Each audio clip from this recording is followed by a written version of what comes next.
Hey, functional friends, Bren Vermeyer here. Welcome to the Holistic Savage podcast, where we like to talk about all things related to functional health, including functional medicine, functional fitness, functional spirituality, functional psychology, and basically everything in between. And of course, you can't spell functional without fun, so we like to have a good time on this show. Now, before we get started with introducing today's honored guest, I want to remind you all that the content of this podcast is for educational purposes only and is not at all intended to be a replacement for supervised healthcare. So be sure that you're working proactively with your licensed healthcare provider to make sure that all of your healthcare and medical needs are being met effectively. Of course, if you're interested in our functional services at Metabolic Solutions, you can send us an email at info@metabolicsolutionsllc.com, and of course, visit our website, metabolicsolutionsllc.com. Also, if you love this podcast, I would really appreciate it if you share it with your family and friends. Like it, follow us, subscribe, review. It really means the world because ultimately, I believe that the greatest medicine of all is to teach people how not to need it. And the first step towards change is awareness and then education and empowerment. So that is what my platform is dedicated to. That's what this podcast is dedicated to, is helping educate and empower self-healers around the world so that they can overcome their greatest health objectives. So be sure to subscribe and leave us a positive review, and don't forget to share with your loved ones. So without further ado, let's get started with today's guest. Thank you so much for being here.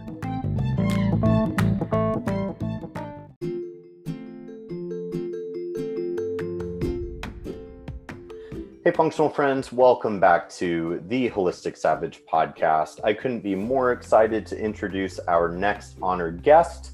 One of my favorite members of the Mold Squad, that is Dr. Jill Crista. So please allow me to formally introduce Dr. Jill Crista, who is a naturopathic doctor, best-selling author, and internationally recognized educator on neuroinflammatory conditions such as mold, Lyme, PANDAS and PANS, and post-concussion syndrome. She's passionate about helping people recover their health after exposure to toxic mold. Dr. Crista is the author of Break the Mold, 5 Tools to Conquer Mold and Take Back Your Health, and support mold-sick people through her Inspire membership. She also provides online training for medical practitioners wanting to become mold-literate. So Dr. Jill Crista is somebody that I've never met in person yet, although I can't wait for the day that I do get to hang out with her in person because I feel like we've been building good rapport, good friendship kind of through the internet, through the industry for a few years now. We run in a lot of the same circles. Obviously, we're both very passionate about mold and neuroinflammation. Those of you that follow my career and my work know that mental health, neuroinflammation, neuroplasticity, and what I've coined as microglial activation syndrome is really kind of the focal point of my work and my research. And obviously mold is one of my sort of subspecialties that is such a big contributor to toxic burden, neuroinflammatory load, so on and so forth. So I was very, very excited and honored to have the opportunity to bring Jill Crista onto the episode, because I can't think of anybody better to have a conversation centering around mold brain and excitotoxicity, neurotoxicity, and neuroinflammation. So this was really an amazing conversation. Jill and I, we really jive off one another so well. I think we're really, really in sync with not only our clinical beliefs, but also our esoteric and personal beliefs and core values. So I feel it was a very, very enriching conversation on all things related to mold brain and the neuroinflammatory excitotoxic effects of mold. So I know you're really, really going to enjoy this episode. So without further ado, let's go ahead and get started with this amazing episode. Thank you for being here.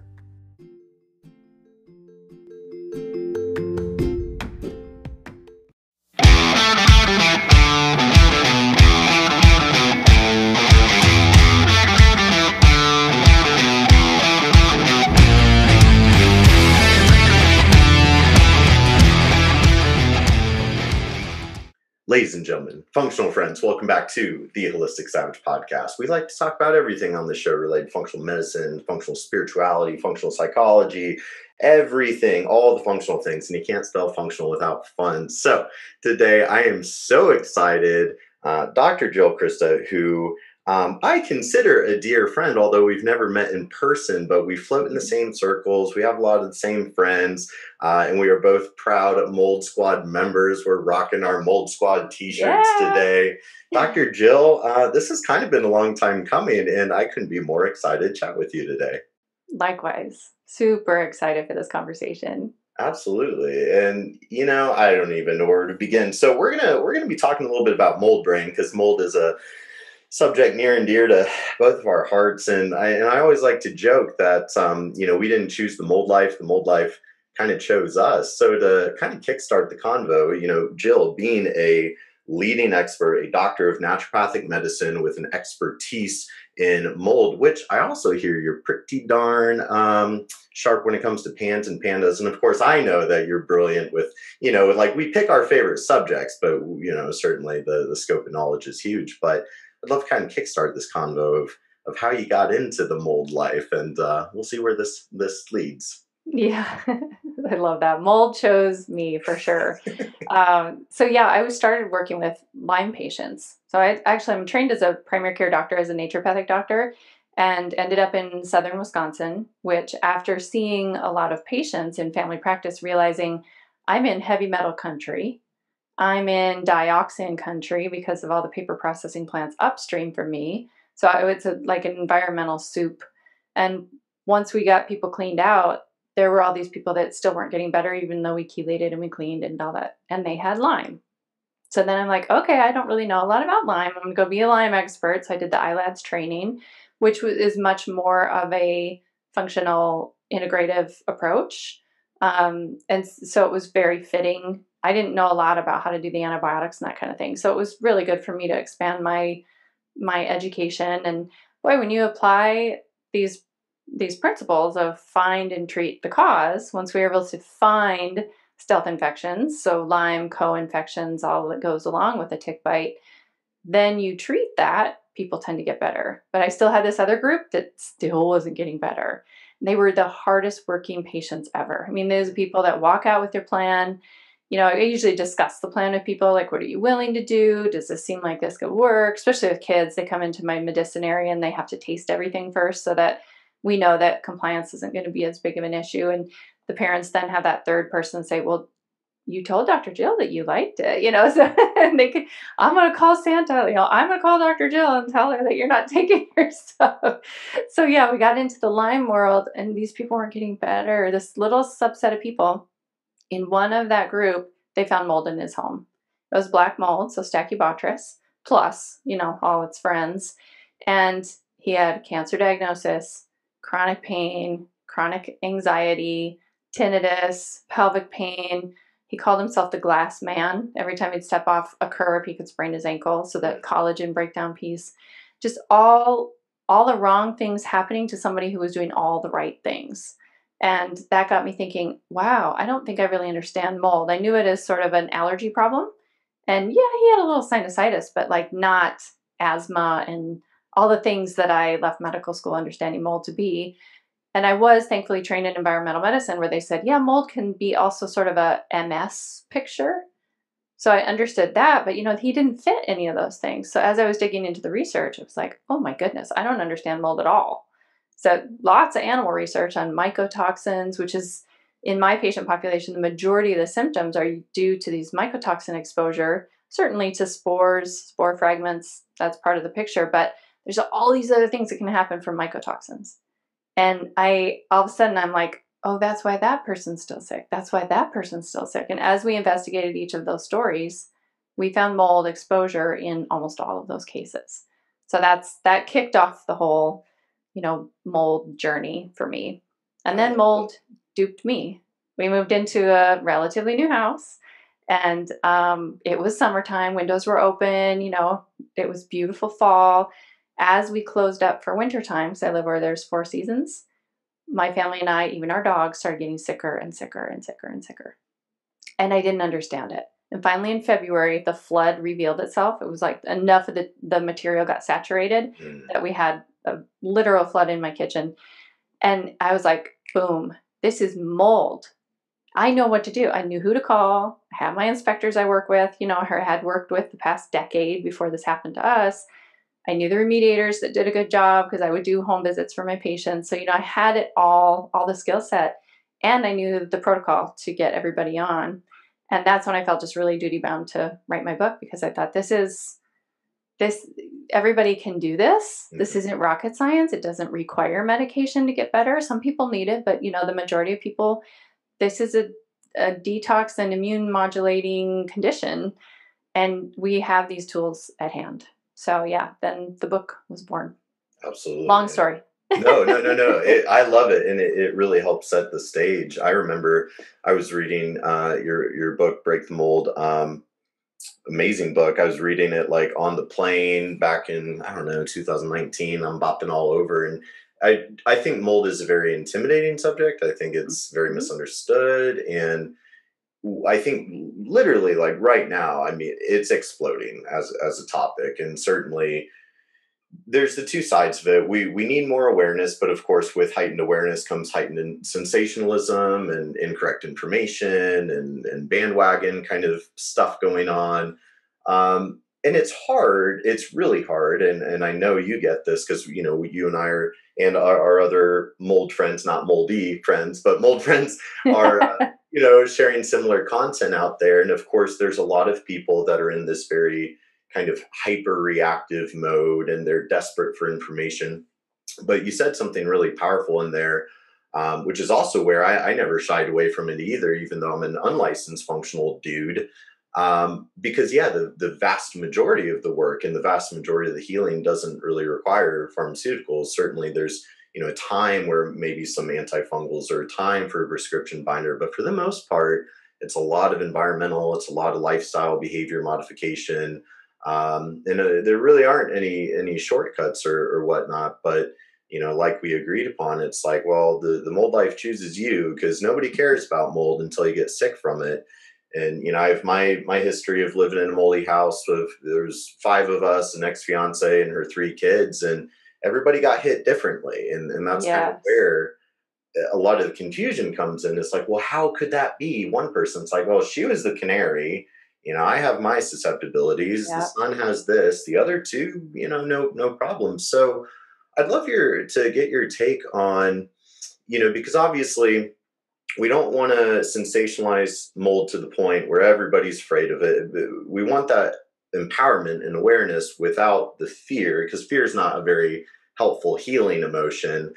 So what would you say when it comes to like, all right, you know, we've co-evolved as a species for what, you know, bipedal hominids been around for like 200,000 plus years. Fungi has been around for like a few million years, whatever it is.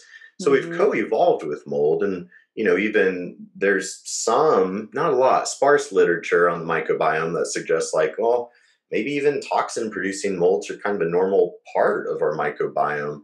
So how would you say, okay, like we all get exposed pretty much every day, but like, how do we know when we need to really quote unquote worry about it or start looking a little bit deeper into like, is mold affecting my health? How would you answer that? That's so interesting. So I'm going to just frustrate everybody that I think we are a little bit mycotoxin obligate.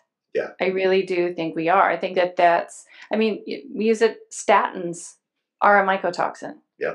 So there's something that can be very provoking and purgative about being exposed to micro amounts of toxins. And you're seeing this now with like psilocybin and those kind of things. Like that, there are certain things that when you have a little bit of it, and psilocybin's probably a wrong example, but you know, a little bit of it, it induces the body to do a cleanse. And that's why I'm such a fan of bitters, because typically poisonous plants are going to taste a little more bitter. And so what that does is the taste of bitter encourages the body to increase secretions, to do a purgative action to try to move things.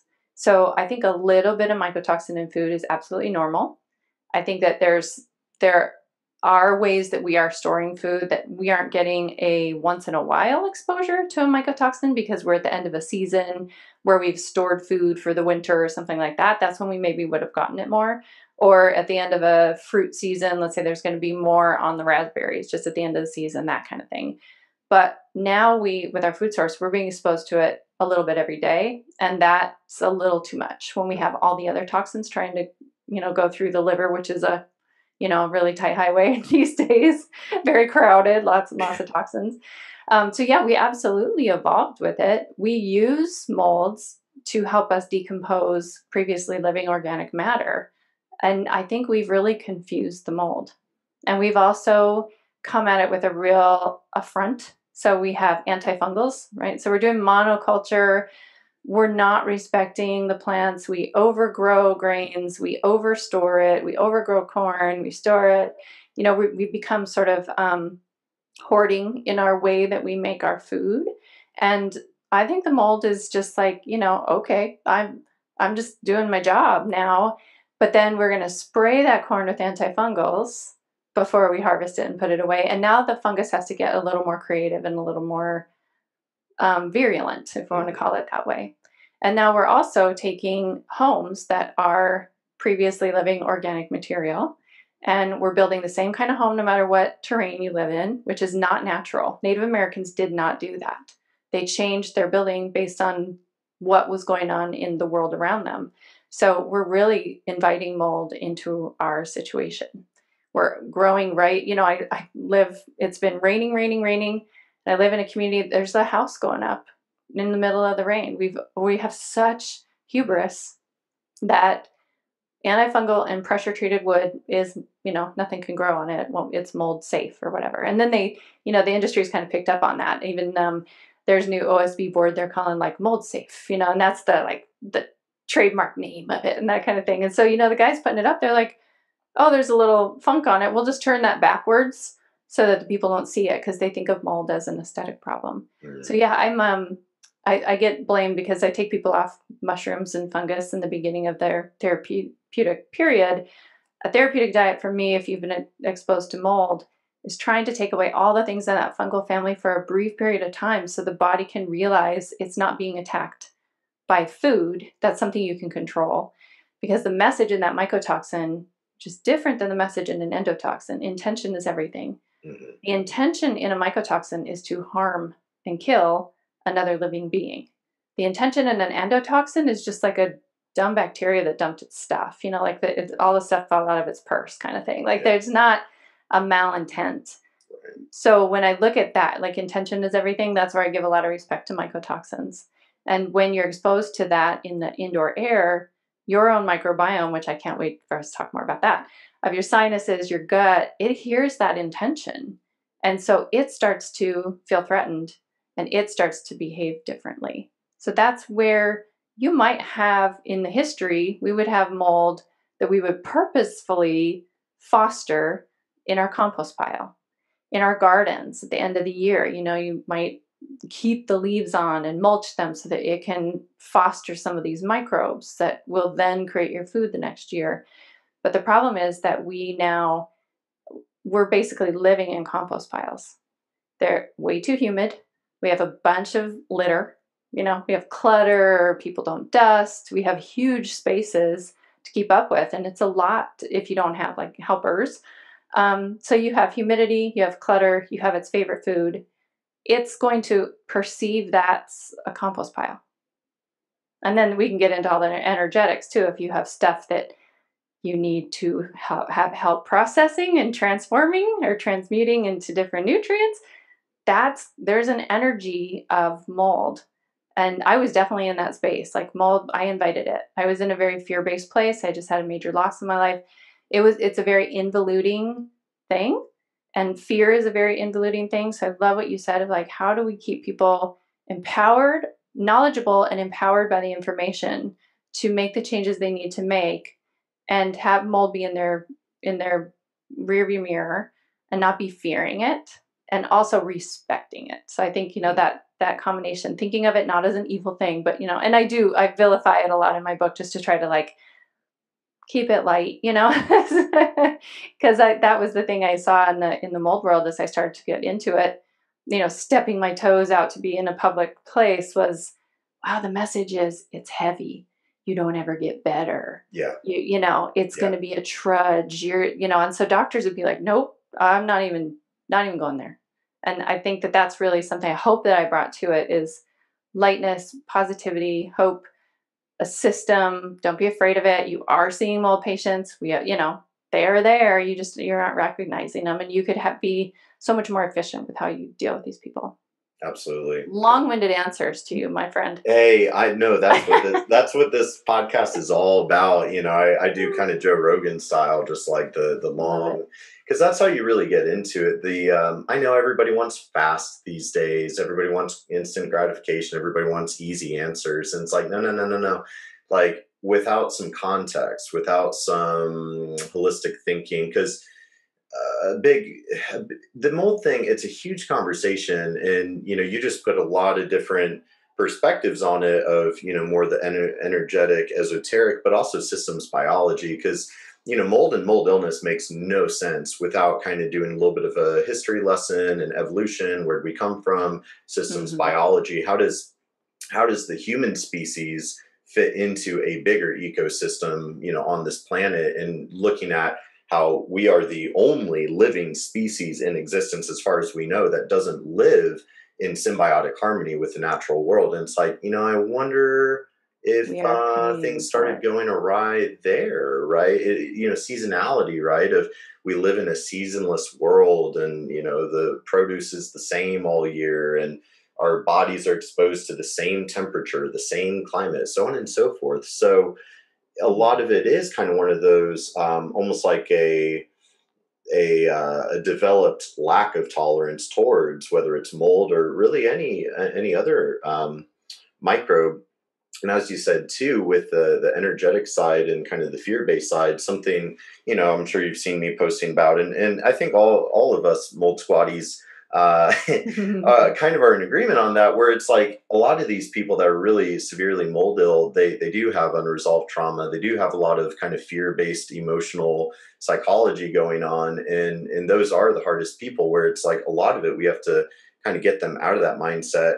And of course then, and we'll continue on into this subject, because mold does something really weird to the human brain. I mean, of course, that's kind of my whole focus, as and there's, 1.5 million things that contribute to neuroinflammation, excitotoxicity, and microglial dysfunction. But mold especially does something really weird and nasty. So we'll kind of gateway there through the microbiome, where your answer was so beautiful and eloquent and well-rounded. So I'd love to hear, as we continue that thread.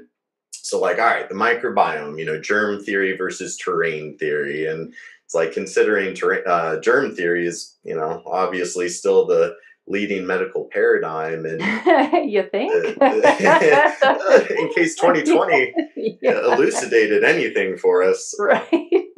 No, exercise, nutrition has nothing to do with immune health. Obesity has nothing to do with it. Just, the myopia and the reductionism just is mind-blowing to me. And especially with mold, trying to heal from mold doesn't make sense if you're looking at it very reductionistic. Like, how do I just scoop in and scrape the mycotoxins out? How do I just kill that mold? So tell us a little bit about, with the great decomposer of fungi in our environment, and fungi being like, growing underneath the earth, and the hyphal networks that connect all living life and all the cool stuff. So then how does it start with, we have the microbiome, we've got the sinuses, the gut, and how that kind of affects our immune system. I'd love to hear your eloquent sort of outline of that.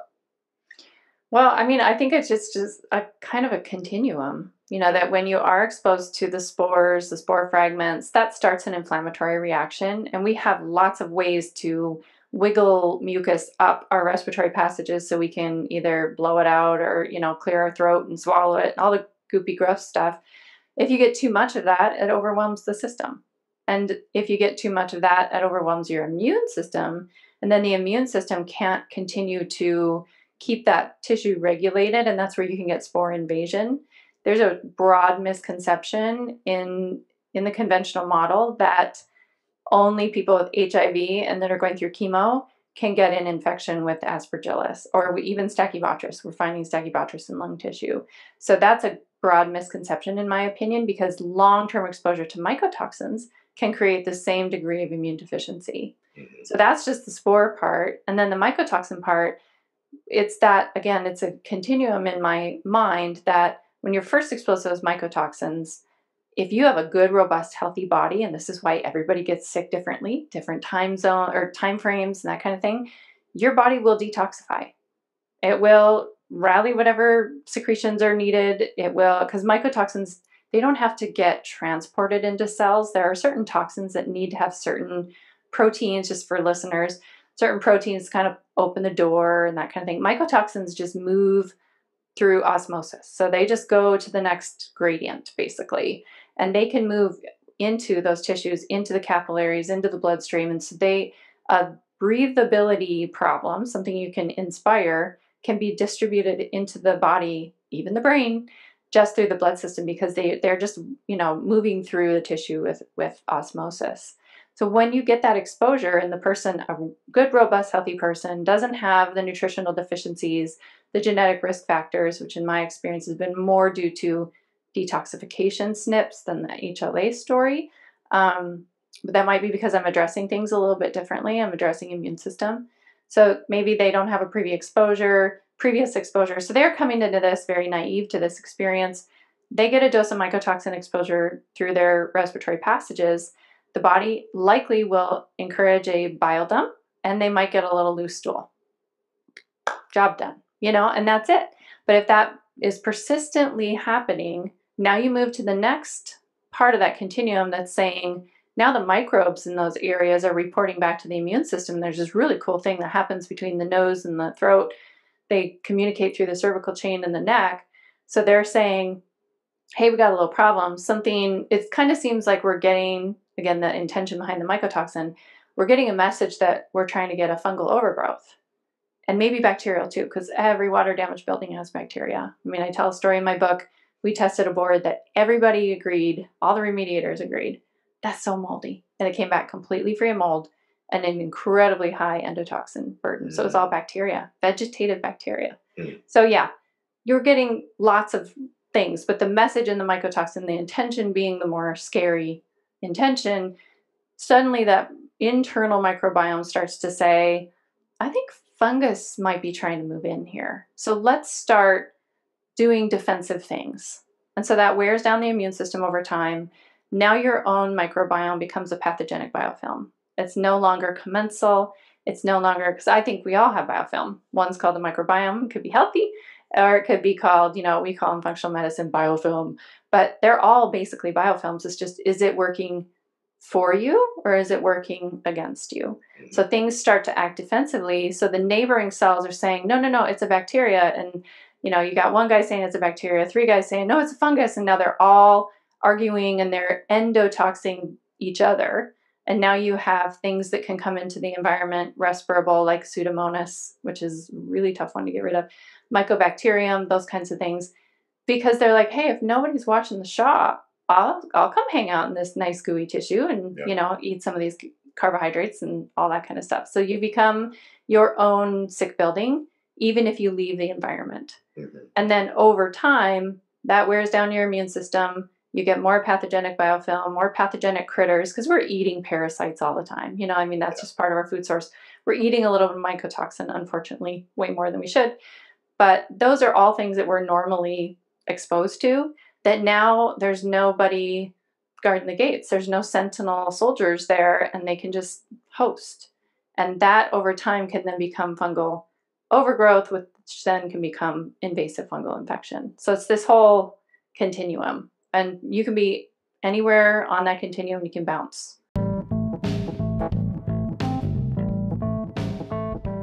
Hey, functional friends. I'm sure you're enjoying the episode, and hopefully you are feeling inspired and motivated, and maybe your brain is hurting a little bit, or maybe the gears are turning on all the new knowledge nuggets that you can implement into your day-to-day life or your functional health practice. So keep in mind that self-healing does not mean you try to figure everything out on your own. Something that I see emerging more and more on social media is everybody's trying to figure it all out on their own and navigate their healing journeys alone. I really don't recommend that. So certainly when my car and my Jeep is making funny sounds, I don't try to fix it myself. I'm not an auto mechanic. I am going to take ownership of the situation. I am going to do my amateur research, ask around, get quotes, take it to an expert auto mechanic that I trust.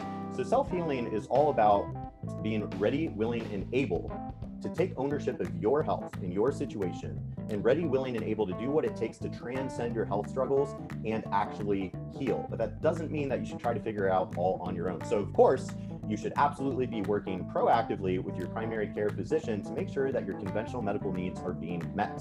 With that said, of course, conventional healthcare has its limitations, in which case you might want to consider working one-on-one with a functional medicine provider and or functional health coach. And of course, I am happy to consider working with you myself.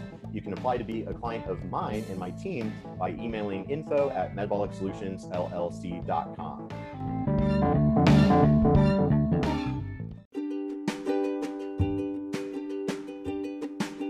Hey guys, I just wanted to take a moment to thank you all so much for listening to the Holistic Savage podcast. We on the Holistic Savage team all really appreciate you and want to stay connected with you. So please rate, review, and subscribe to help the podcast grow. And if you like the podcast, help get the word out. And now, back to the show. Which is even trickier. Absolutely. You get somebody out of that mold environment and all of a sudden they get a wicked fungal infection. And it's like, oh, wow, yeah, your body's trying to detox that. Yeah. No, it's a tough thing because, of course, you go, and I don't think people get that. They think, unless they've really had severe water damage to the home or have like an obvious mycelium growing in their closet or something like that, which, of course, like who hasn't lived or spent time in a water damaged home or office or so I do think the sick building syndrome and the water damage to the home, that is a huge part of it too. But, to your point, something that I think people need to understand is, of course, with our microbiome with sinus or the skins of the lungs, of the gut and fungi being a normal part of that, it's in the conventional narrative, like you said, of like, unless you're HIV or like severely immunocompromised or, cystic fibrosis kids, you get just the recurrent bacterial, fungal, invasive aspergillosis of the lungs and everything. But of course, too, when you start kind of and part of it too, I think, is that distinction of, a true acute infection as categorized by conventional healthcare versus kind of understanding this idea of just microbial overgrowth and microbial imbalances. And, like with Candida, like we all agree that Candida is just a normal commensal yeast, but same thing with conventional medicine, like they really only say, well, invasive candidiasis, like you have to be severely immunocompromised or HIV or cancer or whatever. But then, of course, it's like, well, it's like a spectrum of how much has that Candida started overgrowing out of control and producing that biofilm or starting to become invasive. So it is a more complex picture than I think people really realize. And with the, standard American metabolism, as I like to call it, good old Uncle Sam, you think about how many people have got the leaky gut and dysbiosis and ingesting glyphosate and all the colors and fillers and hormones and the EMF. Like it's the radiation, it's the toxic soup, it's everything about the standard American lifestyle is so immunosuppressive and pro-inflammatory and just degenerative in nature. So then, of course, it just kind of sets the stage for just about any bug, whether it's a virus or a fungi or whatever, it kind of starts getting a little bit more virulent. So even if you haven't really had substantial water damage and substantial mold growth,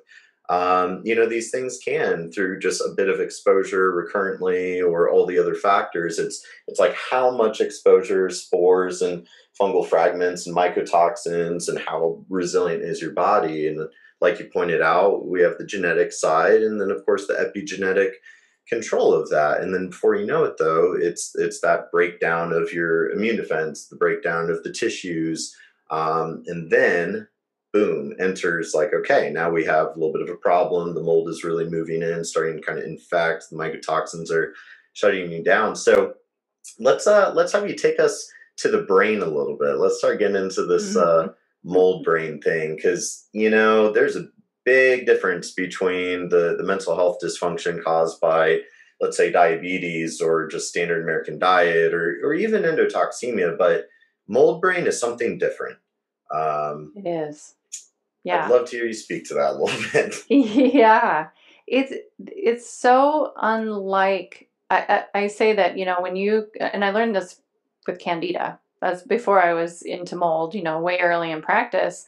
If somebody had a Candida overgrowth and I put them on antifungals and I didn't do the homework to make sure they were pooping and, all this kind of stuff so they could get it out, it would go to the mind. That's the people I would get the phone call to my office.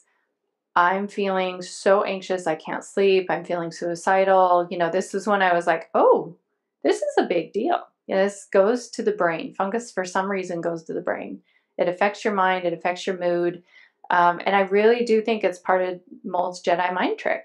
It's like, again, taking the 10,000 foot view, which I'm really big about this. Like, I get into the minutia so I can back out and be simple and bring things into the simple. When I look at stealth infections like Lyme or Epstein-Barr or now COVID, and I look at mold, those other infections need you alive to survive. They're living off of you, basically. And they need you. That's why you just limp. You don't, there are people who die of Lyme carditis. I want to just respect that. But the majority of people are limping around, dealing with chronic illness, undiagnosed Lyme, and are doing kind of okay, not great. With mold, it wants to compost you. Yeah. Its job is to compost previously living organic material. And I say that over and over again so that we stop and think about, are you vitalizing your body? Or are you sending messages through your lifestyle, through your energetic practice or spiritual practice, through your, sleep, relationships, all that kind of stuff, diet, of course. Are you sending messages of, nah, go ahead, mold, take over. I'm not using it. If you're not moving your body every day, you're sending a message for something that's a composter to come in and help out. So mold would just as soon compost you. So I think that it goes into the brain tissue and it's sending that message of like, give up. Just give up, because we're here. We're here to take care of it. Don't worry. You don't need to live anymore. We got it. We'll take over from here. Thinking that what the job they're being called to do is to help you kick off and they can compost you. Yeah. Isn't that wild? Yeah. I mean, it's just, when I think about that, and I've seen it in people, patient after patient after patient, and now I'm in my membership, I get to talk with lots more people at one time, and it's just like, wow, it is really a dedication, and part of getting better from this is having a daily dedication to getting better. Yeah. And it is not something you can skip on a daily basis. And whatever that looks like, whether it's today I'm going to make some greens. I know I won't really have the energy for it, but I'm going to make some greens. I'm going to do it.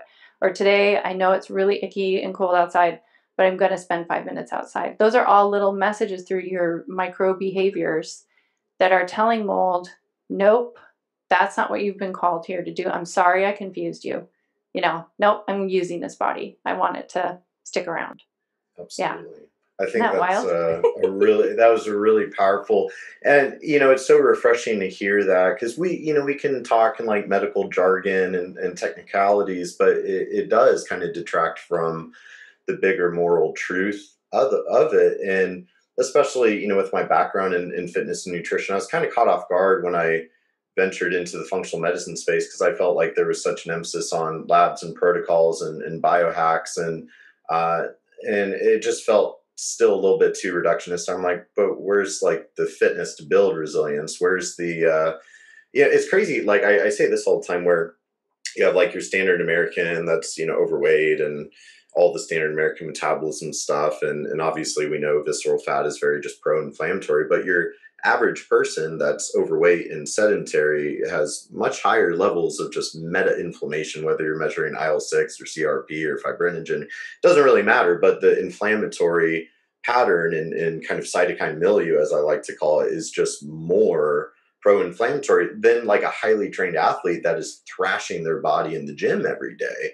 But it's that hormetic adaptation to inflammation and oxidative stress and that resilience to it. So, even with the mold individuals or the chronically ill sick, in my mind, I'm like, if you are medically stable, you are healthy enough to be moving, you are healthy enough to be fit, and your health, your metabolic health is going to be kind of the sum, the net effect of all the input signals. And what you were just saying with that, all of those micro input signals that you're sending to your body. So every kind of pore, or maybe pore is not a great word, that triggers some people, but more like pro-inflammatory input signal, or what is that going to do? And so, as you're saying, you have to fight back, right? You have to fight the bad input signals with putting in a lot of good ones. Yeah. Yeah. And that's a conscious thing. I remember in practice somebody saying, "You are so optimistic. How, it must be so nice to be optimistic." And I thought, that's not an accident. That's a daily practice of what do I want to be thinking about? What do I choose to be believing? What do I choose to be thinking about? And this idea of you have to fight it every day through positive changes, through making those little things. Do we all do it all the time? No, of course not. It's just about writing. It's like when you're driving a car, you're going to veer left and veer right. You just keep correcting so that you're staying on the path. And it's so important. I would love to talk minutia in the brain, not just big picture, because I love your term microglial activation syndrome. I think you need to get some speakers on this. Yeah. Yes. We're just getting started with that. Oh yeah. Because that's mold. That's what it's doing. And you talked about the systemic inflammation. The connection there is that once mycotoxins get into the brain and they activate those microglia, which for the listeners is like the macrophage or the chewer upper immune cell that happens in our brain. They normally, I just saw some really cool footage of this, when they're healthy and they haven't been activated, they're out kind of like a monkey on trees, like moving through your brain tissue and moving around those neurons and synapses, the trees of our brain. And they're just mobile and moving around and surveying and finding if there's a place that they need to stop and eat junk. They clean up just metabolic junk. That's the other thing. It's not just always about infection. So I get flack from infectious disease doctors who say, we're not finding mold spores in the brain. I mean, in some cases they are. More sick people, like dementia and Alzheimer's, they are. So, this doesn't make any sense that you have microglia activation. I'm like, then you're not really understanding how the immune system works. The immune system is just as much part of a garbage cleanup crew as it is infection fighter crew. And if you have a bunch of mycotoxins that don't need a carrier to carry them into the blood-brain barrier, through that barrier, and our olfactory bulb is one of the few places in the brain, there's only 4, that have no blood-brain barrier. So you're sniffing a mycotoxin that can move cell to cell to cell to cell to extracellular matrix to the next cell, moving along the gradient, meaning if you're smelling it every day, you're going to shove them deeper down that olfactory bulb and now into the brain. That's going to trigger that microglia cell to say, hey, there's garbage here to clean up. Once they get triggered, they lose their arms and they can't move anymore. I didn't know that. I'm just learning this. This is like super exciting stuff. Once they get triggered, they lose their arms because now they're next to the toxin they're supposed to eat, or the garbage, or the LPS, or the whatever it is. But they can be triggered. So they have their own cytokines and chemokines, but they can be triggered by a systemic inflammatory state, just what you were talking about. So if your body is in an inflamed state, it can keep that guy turned on. And now when it's turned on, it can recruit others to come over. It's like, come on over. I've got tons of garbage to clean up because we have all this inflammation. This must be the garbage that's causing all the inflammation. All the other guys get recruited. They lose their arms and they all get stuck in this, as you talk about, this activation syndrome where they don't get to mature and die. That's what they're supposed to do is, eat, mature, die, get out of the way, and let some other mobile guy come along. They don't ever get out of that pattern. That's that cell danger response, limbic looping. We can call it lots of different things. But if you think about what that happening in the brain, where you're supposed to be having thoughts, where you're supposed to be having, new learning where you're supposed to be controlling your neurotransmitters and your mood. All that inflammation gets in the way of those processes, and it uses up the ATP and the glutathione in our brain, and you just get a slowdown of all the systems. And I think mold is really uniquely, I don't know, there's something different. And I know that there's a lot of toxin stuff too, but I think that really plays into what you've been talking about with the microglia activation. Absolutely. That was very well said. Yeah, there's a little fly in there. I got a little fly, yeah. Yeah, no worries. Yeah, there is just something kind of, because there are so many components, even non-celiac gluten sensitivity being a big pro-inflammatory driver. Like people, I don't know, I've been getting more and more trolls on the internet, and it is what it is, and I don't know why people are so resistant to this idea, because this whole idea of inflammation driving, whether we want to say mental health dysfunction or mental illness, I would go as far as saying it's pretty irrefutable. Like there's a enormous body of science behind it. And it's not like Big Pharma doesn't know it. Like something I'm always chatting about to make sure people don't think I'm making it up. It's like they have interleukin-6 monoclonal antibodies in phase 2 clinical trials for treatment-resistant depression. So it's like, and you look at even the SSRIs or SNRIs or benzos, a lot of those do have a sort of ameliorating effect on, reducing interleukin-6, or a lot of them, so many SSRI studies showing, serum BDNF goes up after using SSRIs or the benzos, kind of reducing the excitotoxic NMDA, cascade. But that's where, those microglial cells, like you're describing, when they're under normal, healthy physiological circumstances, they're very quiescent. I like the monkey. Yeah, isn't it cool? I like the monkey swinging through the trees. And well, we all have had monkey mind, right? Absolutely. Like they just get stuck and they just like your brain. So it's like, well, the monkeys in my mind, they really are there. Yeah. That's I mean, I am about as monkey minded as it gets, but it's the microglial dysfunction is such because it's like they really regulate the neuroinflammatory cascade, the excitotoxic, they secrete quinolinic, which breaks down the blood-brain barrier and activates the NMDA. They release BDNF, and so those microglia, and so the two major phenotypes, and then there's the sub, which is a little crazy, but the M1 phenotype being your kind of cytotoxic, like lose their arms, and it's just like, all right, missiles launching pro-inflammatory media, versus more, the M2 phenotype of, more anti-inflammatory, more neuroprotective. And so like, even with neurodegeneration, what they're really seeing is, this kind of neuroinflammatory cascade, it's very self-perpetuating. So like you're saying, it kind of gets stuck in this sort of perpetual M1 phenotype, even because they do all those studies all the time of like, stick the mice with LPS to just create that cytokine storm, activate the microglia, and even induce the neurodegeneration. But even once the LPS has been removed and gone, because of this kind of self-feedback loop where, neurons are releasing like ATP, and that's activating purinergic receptors and stuff, where these your macrophages of the brain, your sentinels of the brain, they're just getting stuck in this constant kind of pro-inflammatory. So when you look at, you look at the mold and the glyphosate and the gluten and the insulin resistance and just all these factors, and it's like, it's just this constant pro-inflammatory flux and storm going on in the brain. And so even in PTSD, they're looking at, microglial inhibition really kind of becomes like the sort of focal point.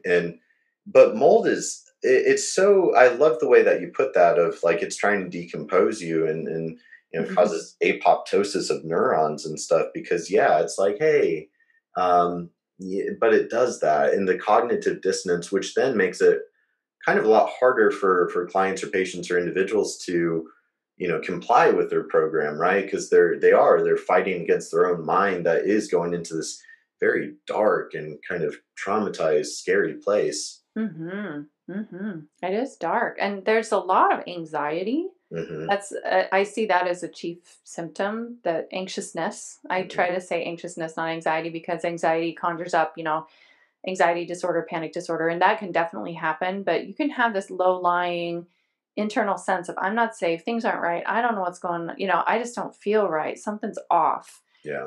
And it makes a lot of sense because it's a respirable threat and it's invisible. So there's no tiger out there that somebody's saying, that's why I feel like this, And so they start to kind of pin it on things in their life that really aren't creating the anxiety. And you can see marriages have difficulty. You can see relationships really break down. People stress about money when they really don't need to be stressing about it. Or they stress about anticipatory events. And there's a lot of like list writing and ruminating and all of this kind of thing that happens. And you get in that loop, not only just the limbic looping we were talking about, but the thinking brain and the reptilian brain, there's that dissonance. Like the reptilian brain's like, we got a problem here, folks. And the cognitive brain is using their eyes because we're very visual and looking around and going, no, I don't see it. I don't see anything. You must be mistaken, reptilian brain. And then you get this breakdown of the two parts of the brain, this very ancient, very wise. And the person's like, I got to get out of this place. And they're thinking, I got to get out of this marriage. Or, and kids will behave more reptilian-y. Yeah. They're going to act out. Yeah. They're going to be like, this isn't good. I don't feel safe. I'm going to act out. Some of them go to sleep. Those are like the great kids in a moldy classroom. I mean, like 25% are acting out severely and the rest are comatose because they're just like, getting brain fog in class. It's really interesting. But the acting out is actually, it's not, I wish we would start looking at that. And again, I'm really into pandas and pans. So we would start looking at that as body expression, neuropsych expression of a body problem. Because and I've heard you talk about that, the things that are going on in the brain, the connection of depression is there's something physically going on with the brain. You can have trauma that can cause it, definitely. But if you have somebody that doesn't, like, they're telling you their adverse childhood event was that their parent gave them a purple sucker and not the red one, you're like, we got some brain inflammation we better be looking at here, because that doesn't resonate as a super traumatic event, Yeah.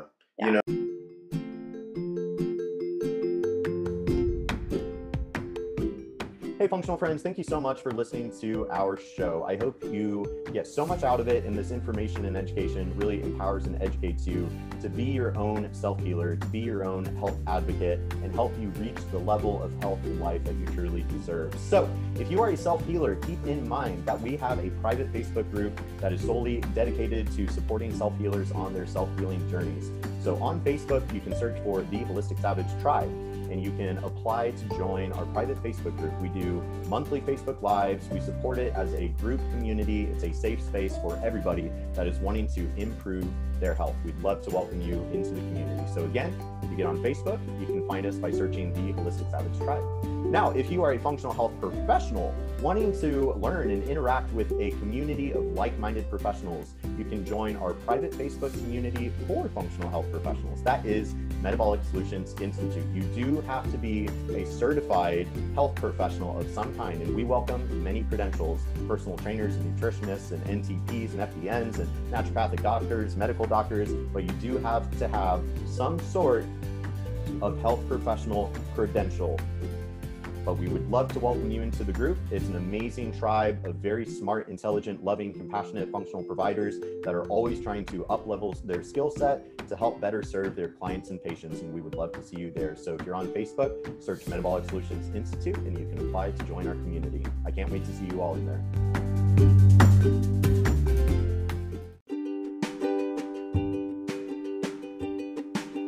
Hey guys, I just wanted to take a moment to thank you all so much for listening to the Holistic Savage podcast. We on the Holistic Savage team all really appreciate you and want to stay connected with you. So please rate, review, and subscribe to help the podcast grow. And if you like the podcast, help get the word out. And now, back to the show.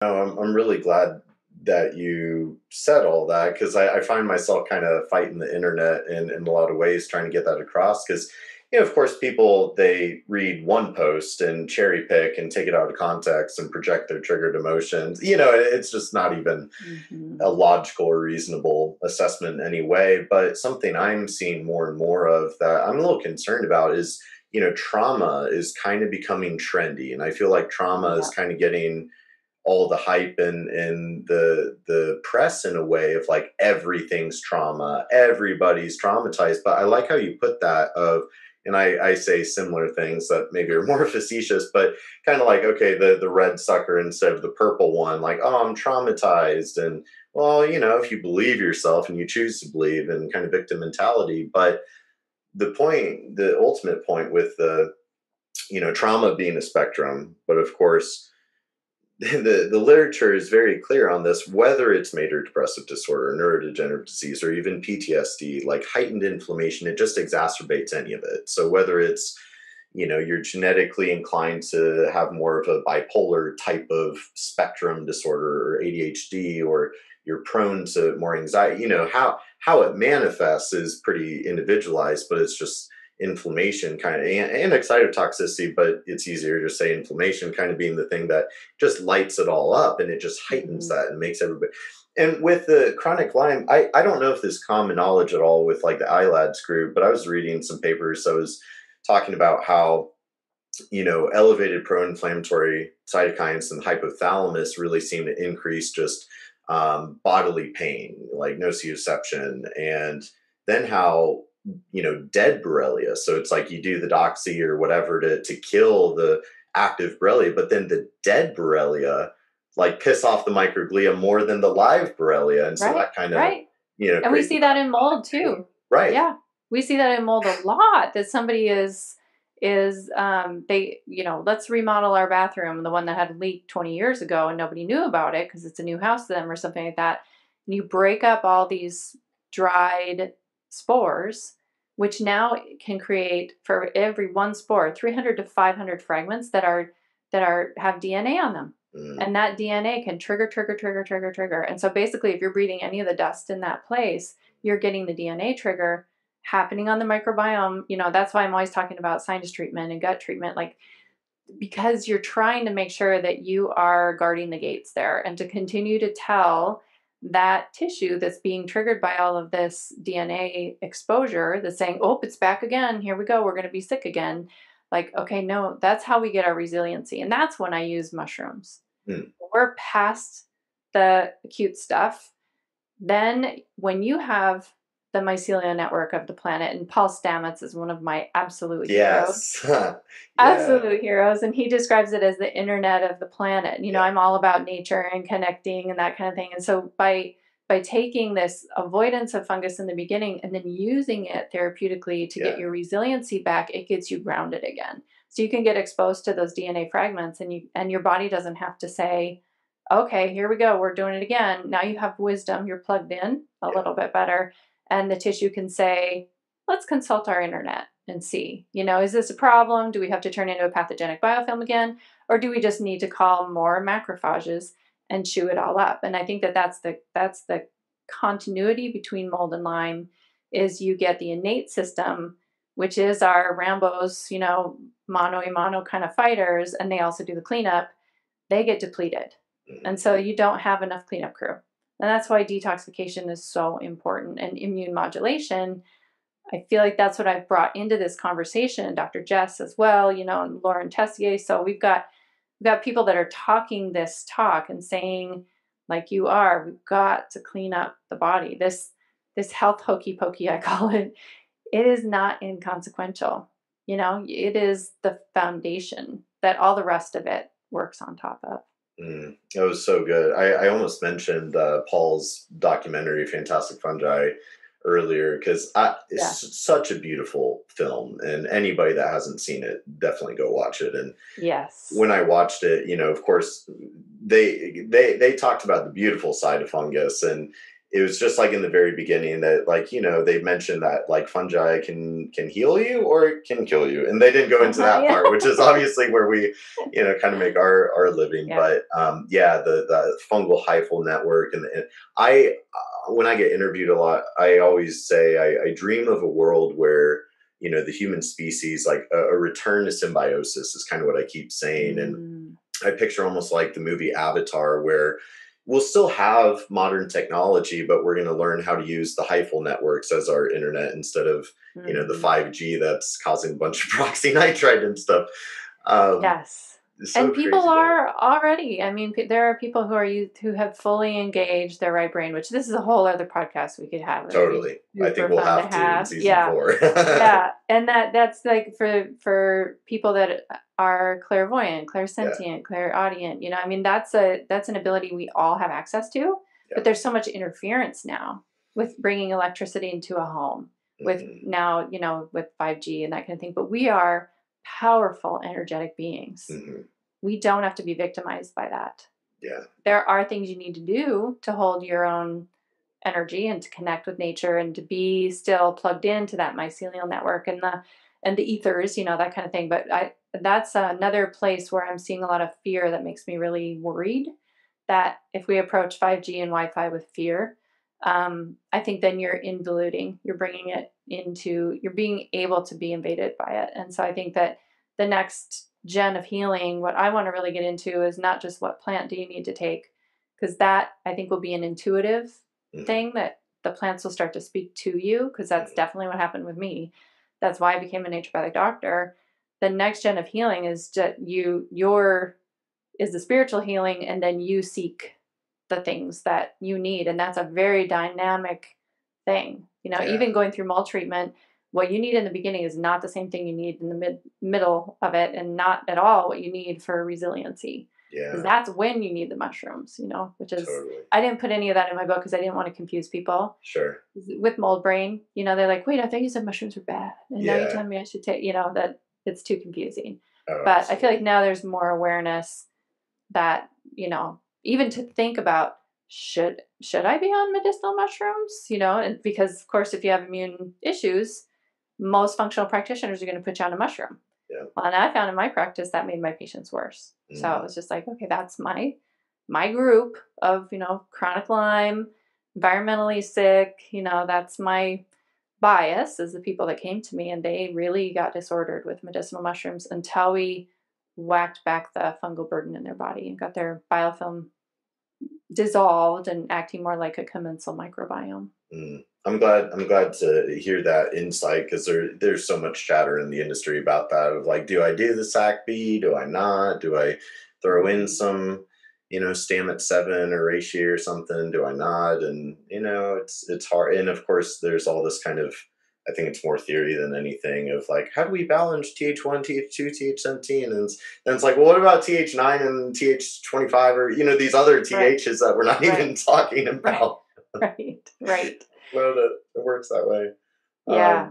But you know, I have a whole theory about TH17 after reading some of the things that it induces. It's like like MMP9, and it basically, I think it's in the absence of immune sufficiency and then correlative antimicrobial assistance, the body's just trying to keep the biofilm down with TH17. And then you can get into that autoimmune thing. I think a lot of autoimmune disease is stealth infections that got places they shouldn't. TH17, if you look at what it does, it chews up our ECM. Why would we need that?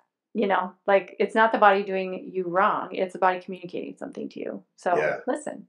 It's so that innate intelligence, you know, that's the thing, is I think the body, I don't think it really makes any mistakes. And I think we you know, kind of jump to this assumption of like, oh, well, this is dysfunctional, and let's push down that MMP9, or let's try to treat that MSH or whatever. And it's like, how can we support the body with what it already knows how to do? And I think that is a very holistic mindset. And, you know, you have that very holistic thinking. And I don't think necessarily everybody in this industry does. I think there is still some reductionistic. And Joel Carnahan and I were hanging out. And we were talking about that a little bit. And not everybody. But she also, too, we had a big conversation. So I loved hearing what you were saying, more the esoteric, the quantum side of healing too. Because I think, like, speaking for myself, when I was going through my, you know, kind of Great Depression and everything, you know, at the time as a young man, I didn't feel like I necessarily had a bunch of psychological shit that I needed to really work through, so much as it was like my body just didn't feel the way.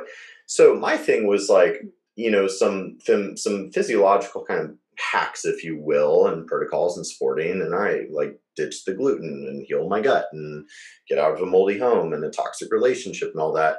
Um, I think the physiological side is a little bit easier, but I think the true healing, yeah, that's where the quantum, but it all has to be put together, which is what I really love about what we're doing in this conversation is, and so like in some of my slide decks, I created this like integrative intervention spectrum of like, there's the psychology, the spiritual, the quantum, there's the environmental, both, your literal environment, but your psycho-emotional environment just as much.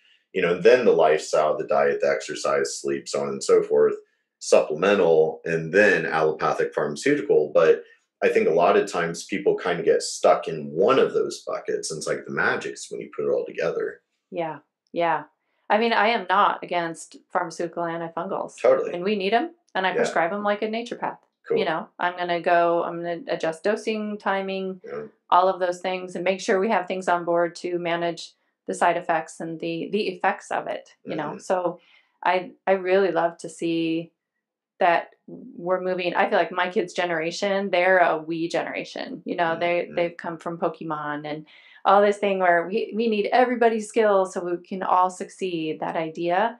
I just think it's so beautiful that they're trickling onto, the older, I'm way older, so older generations to say, hey, maybe things don't have to be competitive. Maybe things don't have to be, I don't know, you name it, greedy. There's a lot of that going on too, that we need all kinds of different types and ways to approach this. And that's one thing I love talking with like Jill Carnahan and just so many different people.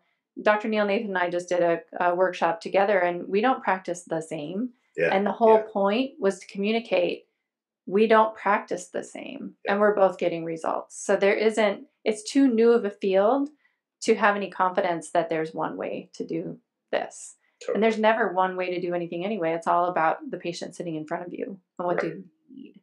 Yeah. And having a bigger toolbox, each patient is going to, you're plucking different things out of that toolbox depending on what that person needs. Exactly. That's real medicine. And paying attention to the energetics, I think, is the part that hasn't happened yet. Yeah. And that I think is I'm seeing it become like something safe to talk about, where a lot of people felt that way, and tap in their own way, but weren't willing to sort of put themselves out there. And I'm really feeling the call that, my angels are like, you got to start talking about all this stuff that you do and have done for 20 years. That's what's behind the healing, because the herbs do matter. What your nutrients do matter. Your diet does matter. How you move your body matters. All those things matter. But you could be doing all of that and still not be getting results. And that's where frustration can set in. And instead of getting frustrated, say, okay, what am I not looking at? Or what am I missing? Or those kind of things. And that's going to be a different kind of doctor. Absolutely. It's that innate intuition that I think we all have deep within us. I think humans are immensely intuitive, creatures, if you will, but we are so detached from that, and we get so unplugged from that, and it is very much the matrix world that we're living in, and I think we all feel that, and of course I think a lot of our suffering is relatively self-induced in the sense that we are going against our intuition, and that's why we feel that deep sort of conflict of the tectonic plates of our soul that are just colliding. And so I do think as we kind of move into that, fifth dimension, that quantum healing, and that's where everything's going. And of course, that's where like the psilocybin and the plant medicine, it is a powerful experience that can really drop that veil of ego and allow us to see the beautiful truth and love that has always been in us and around us. We just, we lose sight of it, right? There's a lot of people making money off that. Yeah. Yeah. That's sure a really handy thing. Yeah. Gosh. Well, we'll have to do a part 2 conversation to get into more of that in season 5, but I don't want to take up your entire day. But this is I think you brought a lot of, because by this point in time, I've had Sandeep on the podcast, I've had Lauren, I've had Jess.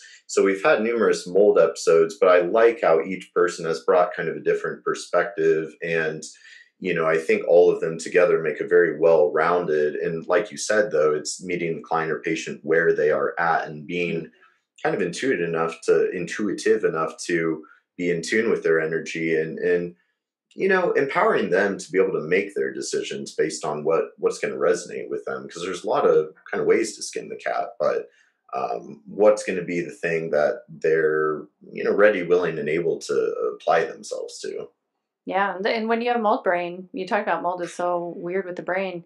Yeah. That's where it's really nice to have someone to work with, because it's really hard to have that discernment to know even what the next single step should be.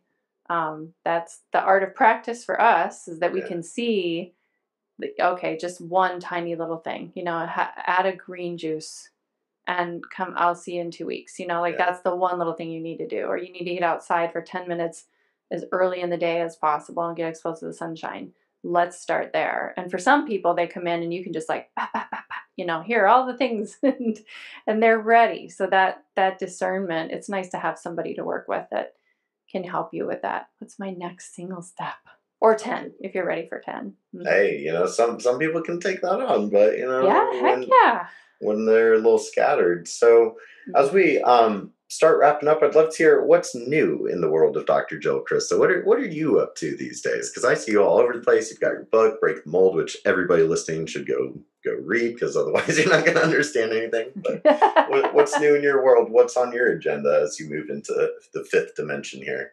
Oh, fun. I am taking July and August off of social media and extra stuff, interviews, whatever, to write a book and create a course on pandas. So I heard a rumor pandas about and pans. this. Cool. Yeah.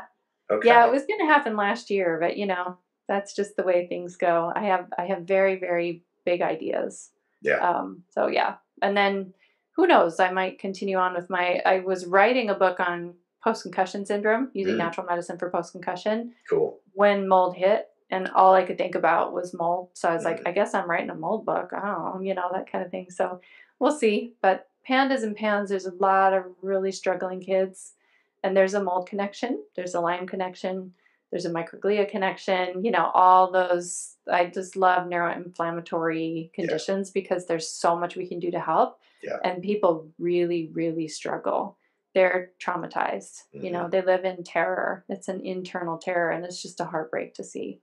And I have 21 years now in the trenches as a mom of twins with PANS. So, and congenital Lyme. So I feel like, okay, I'm ready. I'm uniquely qualified to be talking about this. Yeah, no, I love that. I have just so much love and respect for you. And I joke all the time because I don't have anything to hide. So I joke on the internet all the time of like, I'm either the most unqualified human to be talking about all this mental health stuff, or I'm the most qualified, kind of depending on the perspective. But like you're saying, I mean, it's like, yeah, you can go through whatever educational programs and get the piece of paper, get the letters. You can do all that, but there's nothing like real world experience, being a mom of 2 children and going through it, or helping countless patients and going through your own mold journey. So I that's kind of was the pulling. I was hoping to maybe get a little teaser, but I'm so happy and proud of you to hear that you're, take a step back so you can focus on manifesting your best work. And thank you. I will be very excited to see your next book, and we'll definitely get you back on the show to have a part 2 conversation. Yeah, that's a microglia rich conversation. I feel it. There's a lot going on there with Well, hopefully I can get my book going too. We can really powwow it out and just, but that I should follow your lead. I need to take a step back. I just got that. Yeah. I got that download of girl, I'm in charge. Yeah. So what am I griping about? Cause I'm the one in charge of that. So sure. Yeah, just, take time off. Cool. Pans and pandas it is. Well, Jill, this has been such a pleasure, such a long time coming. And I'm sure it's just the first of many conversations to come. So thank you so much for joining me. And I know that, traveling only when it makes sense to, but hopefully we cross paths in person and give you a big hug. Yeah, that big hug's waiting. Cool. Cool. Well, All thank right. you. Well, I'll let you enjoy the rest of your day. So we'll, include all the links, your book, you beautiful to, shout from the rooftops, how amazing you are. And this will be slotted for June. So we'll be in touch with all that stuff as we get a little bit closer. But thanks for your time. Right And I hope on. you Thank enjoy the rest of your day, my you. friend. Thank you so much. Awesome. Bye, Jill. Bye.